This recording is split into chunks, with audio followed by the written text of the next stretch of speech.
Everyone knows weddings can be expensive, but a new trend means they don't have to cost the earth. This week on Going Green, the environmentally friendly wedding. Here to tell us about it is Alison McGill. She's the editor of the magazine Wedding Bells. Nice to see you, Alison. Thank you. So first of all, how popular have eco-friendly weddings become? Well, they've become increasingly popular, of course. And when we say eco-friendly weddings, it can sort of be all or nothing, but it's really about making a small ecological footprint with your celebration. So, and you've brought some examples here to show us on what people can do. Yeah, so walk us through. First of all, tell us about this ring. This is a vintage wedding ring. So, of course, with eco-weddings, we're all talking about the 3 R's: reduce, reuse, recycle. So this is a great idea. This is a vintage wedding band. This is actually from Scotland. It's an antique heirloom item. So again, it's special because it's in the family, and we're reducing and recycling this. And of course, it can have extra meaning. Has extra meaning, so this could be your something old. There you go. Yes. Okay. We have this beautiful soy candle here. Which is great for receptions. It's also more clean burning, there's no lead involved, and this is actually a beautiful candle. I think it has 30 hours of burn time, so you can keep it really simple. You can like dim the lights, save the lighting at your reception, and just light it up with a beautiful soy candle. And you'd know no different, right? You would know that's no a different. Soy candle. You would not know at all. Yeah. This, on the other hand, this looks like you might be able to tell the difference from an old Bordeaux. Right, but you're typically not going to have this on your table. Right. So this is a great, Tetra Pak of wine. This goes for about $14 at the liquor store. It's still a great wine. This is a Chardonnay from Australia. So again, you're cutting down on packaging. So it's great stuff because you're not going to have all those bottles left over, and this is easier to recycle. And most people just care about the wine going in the glass. Exactly. They don't care what it's coming Especially out of, after a couple of glasses. Exactly. There you go. Okay. And also, that we have this great invitation, which is vegetable ink printed on recycled paper. So this is a trend, and another eco-trend is also, which has been a no-no in the past, is sending out a digital invite.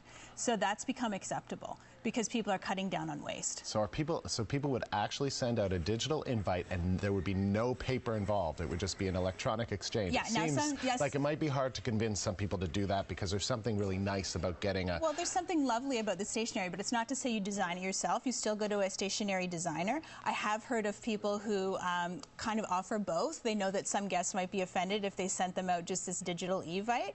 So maybe for an older traditional guest, they'll still get this, but the younger set who are eco-friendly would maybe get the digital invite only. Now, the important thing to remember about all of this, though, is that while this may not cost the earth as much, it could end up costing you more, right? Oh, of course. Just because a wedding is earth-friendly doesn't mean it's cheaper. It's going to take you more time to source this kind of stuff. It's going to take you probably more money because all of these things can be more expensive.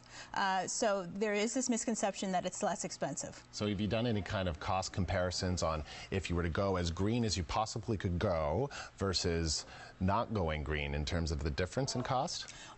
I haven't done a complete cost analysis. Again, this is a trend that's really come up this year, and I think we can thank our friend Al Gore for that. He's just put this eco trend on everybody, but now there's books out about how to plan an eco wedding. Lots of hotels offer it.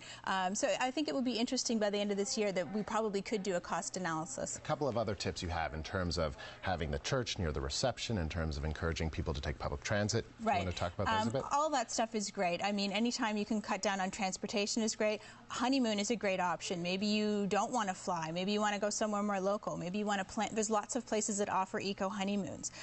One big tip is choosing your flowers. Choose flowers that are in season, and choose organic flowers because you cut the costs of the carbon emissions from importing the tulips from Holland when they're not in season here, and all that good stuff. But you might have trouble convincing people in their nice clothes to take the bus to a wedding, right? You may have that.